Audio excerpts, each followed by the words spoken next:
November 1944. Haarlem, Nazi-occupied Netherlands. Just after dusk, a black staff car rolls slowly through the narrow streets. Its headlights cut across rain-soaked cobblestones. Inside sits a senior Nazi official, convinced the city belongs to the Third Reich. German patrols guard every intersection. Curfew silence every home. No one is supposed to be outside, yet someone is waiting. Not a trained soldier, not a seasoned assassin. A young woman steps from the shadows, calm enough to seem invisible. Moments earlier, she had been standing in front of a shop window, carefully applying bright red lipstick as though preparing for an ordinary evening. To every passing German, it looks like nothing more than a harmless routine. Then the silence breaks. Within seconds, the officer's confidence vanishes. By the time nearby guards react, the attacker has disappeared into the darkness, leaving behind only confusion, unanswered questions, and another name scratched from the Nazi command roster. The Gestapo launches another investigation. Checkpoints tighten. Informants flood the streets. Every witness tells a different story. Some insist the killer is a man. Others swear they saw a young woman with striking red hair vanish into the crowd. No files reveal her identity. No photograph leads to an arrest. Only a nickname begins circulating through occupied Holland, the girl with the red hair. To the German occupation authorities, she is a ghost who appears without warning and disappears before anyone can stop her. To the Dutch resistance, she becomes proof that even under one of the most ruthless occupations in Europe, defiance is still possible. Her real name is Hannie Schaft. She is only 23 years old, a law student, a daughter, an ordinary young woman living through extraordinary times. But this story doesn't begin with a pistol or with red lipstick. It begins with a choice, one that transforms a student into one of the most determined resistance fighters of the Second World War. When Germany invades the Netherlands in May 1940, the Dutch army is overwhelmed in just 5 days. The occupation settles over the country with startling speed. Universities remain open, businesses continue operating, and daily life appears almost normal. But beneath that appearance, freedom is disappearing piece by piece. Among the students watching these changes unfold is Hannie Schaft, born Janet Johanna Schaft. She studies law at the University of Amsterdam and dreams of a career built on justice. As anti-Jewish measures spread across the country, many people convince themselves that cooperation is the safest path. Hannie reaches a different conclusion. Everything changes in 1943.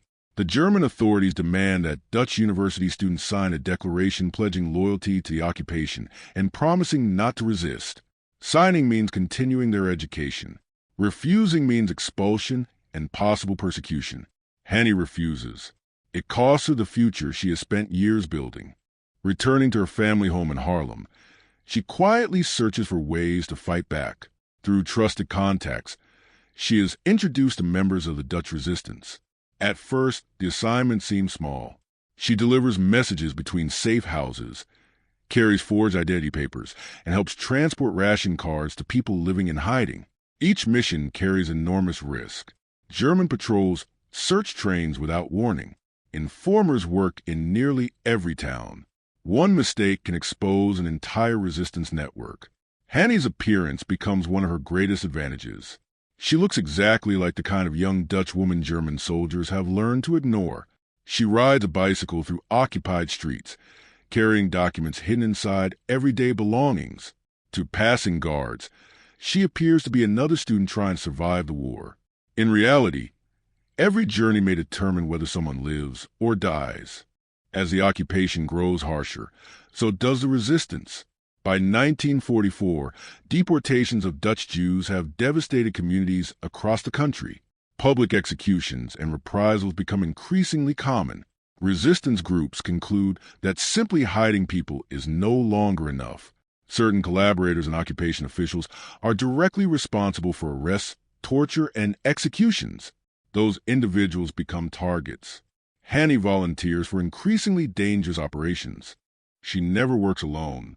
Resistance actions depend on careful planning, intelligence gathering, and escape routes prepared in advance. Every operation requires trusted partners, bicycles hidden nearby, false identity papers, and safe houses waiting beyond the city limits. Sometimes she acts as a lookout. Sometimes she transports weapons. Sometimes she participates directly in attacks against collaborators or German officials identified by the resistance as active participants in the occupation. Historical records show that Hannie took part in armed resistance operations, though the exact number of people she personally killed has never been conclusively established. Later stories often exaggerate those figures, but there is no doubt that she became one of the occupation authorities' most wanted resistance fighters. Her courage earns admiration from fellow resistance members. It also makes her one of the Gestapo's highest priorities. To reduce suspicion, Hannie adopts disguises and changes her routines constantly. She carries forged identification under different names. She avoids predictable routes and never stays in one place longer than necessary. Then one feature threatens everything. Her hair. Hannie is naturally known for her striking red hair. Friends warn her that it makes her memorable. She eventually dyes it black in an effort to avoid recognition, but by then rumors have already spread among German investigators. They begin searching for a mysterious resistance fighter known only as the girl with the red hair. The nickname grows with every failed investigation. Each unsuccessful arrest adds to the legend. For the resistance, it becomes a symbol of hope. For the Gestapo, it becomes a humiliation. The war reaches a critical stage during the second half of 1944. Allied forces advance after the Normandy landings, raising hopes across the Netherlands that liberation is close. Instead, much of the country remains under German occupation for many more months. The Germans respond with even greater brutality. Mass arrests increase. Food shortages worsen. Entire neighborhoods live under constant fear. Despite these conditions, Hannie refuses to disappear. She continues carrying messages, transporting illegal newspapers, and supporting sabotage efforts designed to disrupt German control. Every assignment is more dangerous than the last because the occupation authorities now know an experienced resistance network is operating around Haarlem. Several of Hannie's closest friends are arrested. Some never return. The pressure on resistance cells becomes relentless. Safe houses are compromised. Informants appear where no one expects them. Trust becomes the most valuable currency of all. Still, Hannie continues. Not because she believes she cannot be caught. Because she believes stopping would mean surrendering the future of her country. Then, in March 1945, only weeks before the Netherlands is finally liberated, fate intervenes. On March 21st, Hannie travels through a German checkpoint near Haarlem. A routine identification inspection begins. German officers notice irregularities in her papers. They search her belongings. A pistol is discovered. Within moments, her cover collapses. She is arrested and transferred to prison, where the Gestapo subjects her to repeated interrogations. They demand names, locations, and details about resistance networks operating across the Netherlands. She gives them nothing of value. As Allied forces continue pushing deeper into Germany, time begins running out for the occupation authorities. Yet they choose revenge over retreat. On April 17, 1945, less than 3 weeks before German forces in the Netherlands surrender, Hannie Schaft is taken to the dunes at Bloemendaal. She is 24 years old. According to accounts from those present after the war, the first shot fails to kill her. A second shot follows moments later. The woman the Gestapo spends months trying to identify dies only days before freedom finally reaches her homeland. But death does not erase her story. Instead, it ensures that it will be remembered. The Nazis never succeed in destroying the resistance movement she helped strengthen. The occupation ends. The Netherlands is liberated. The ideals Hannie sacrifices everything to defend outlive the regime that condemns her. She begins the war as a law student who believes justice belongs in courtrooms. History remembers her as someone who refuses to let injustice become law. The war in the Netherlands ends only weeks after Hannie Schaft's execution. The regime that hunts her for years collapses. German occupation forces surrender. The checkpoints disappear. The prison cells are opened. The red, white, and blue Dutch flag flies freely once again. But Hannie is not there to see it. She is only 24 years old. In the years that follow, the Netherlands refuses to let her story fade into silence. Her sacrifice becomes part of the nation's collective memory.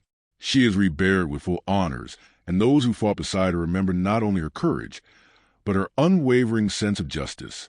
Streets, schools, and memorials bear her name, ensuring that future generations understand the price of freedom.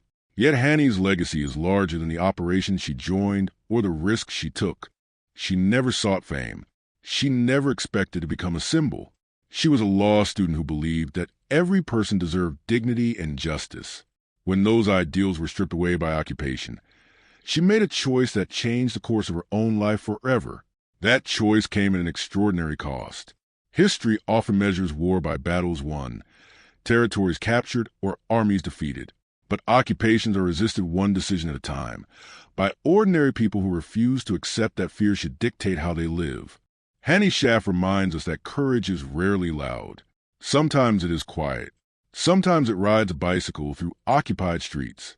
Sometimes it carries forged papers instead of weapons. And sometimes it is simply the refusal to look away when others are being persecuted. The war eventually ends. The dictatorship falls. Freedom returns. But the questions Hannie's life leaves behind remain timeless. What will we risk for justice? What will we sacrifice for the freedom of others? Some victories are marked by parades. Others are remembered because one ordinary person chose not to surrender their conscience. History remembers the end of wars. But it is courage like Hannie Schaft's that reminds us why they are fought.